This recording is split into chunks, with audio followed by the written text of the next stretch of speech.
Wala ka bang knock-knock man lang dyan, Sean? Pick-up line. Pick-up line. May pick-up line ako sa'yo. Uy. Alam mo... Hindi, doon lang. doon lang.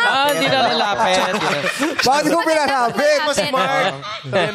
Alam mo, damit ka ba? Bakit? Kasi simple ka lang pero bagay ka sa akin. Ay. Diba? Huwag kang umarting kinikilig ka. Okay. Damit ka rin ba? Ay, bakit? Kasi wala na akong masusuot mamaya pag inaway ako ng fiancé ko. Sorry, trabaho lang po. Ay, respeto. Nandiyan na kanyang Beyonce. Beyonce.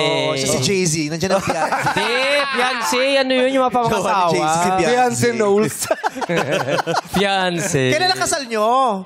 Wala pa, waiting pa lang po sa budget. So, Ang taray. Nagpaplano pa lang magpakasal pero nabuntis ka na. Agad-agad. ano po yan? Elephant. Saan ka nag-propose? Sa 27th floor ng isang hotel. Oy. 27. Sa fire exit. Bakit kailangan sa 27th floor? Para wala siyang choice. Hindi, may rooftop. Parang may panunakot ah. Ano siya?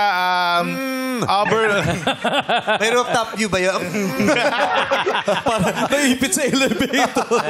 May rooftop view ba yun? Puro kakalokohan. Boom. Okay, anong meron doon sa 27th floor? It's a restaurant. Ayan. Na overlooking. Wow. Na ang makikita mo ay mga kondo. Overlooking. Ng mga kondo. Ng mga kondo. Doon matatagpuan. Mataas yung iyong building. Kaya may overlooking. Ang ginagawa nyo yung nagsa-sightseeing. Gano'n naman talaga.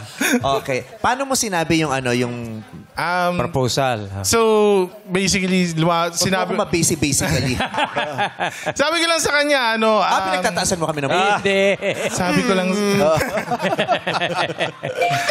sabi ko sa Ano kanya... sabi mo sa kanya? Hindi, sabi ko lang sa kanya na matagal na natin kilala yung isa't isa. Uy. And I guess it's time para i-step up na natin yung relationship natin. Kasi we've been together for 14 years and naniniwala ako na hindi siya tatagal kung hindi siya talaga yung para sa akin. Oh.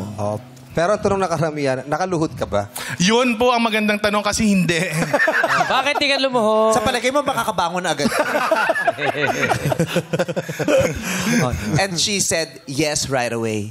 Yes. Walang opo. isip-isip. Walang isip-isip. Di na siya nagtanong muna siya ako, nagpaalam ba ako sa parents? And yes, I did. Actually, nandiyan po yung mama. Oh. Congrats. Oh. At alam mo ba kung anong pangalan ng fiancé niya? Ano? Risa. Risa. Mali. Madali na naman. Nagkatuluyan siya, tsaka si Risa. Hindi, nagkatuluyan siya ni Risa.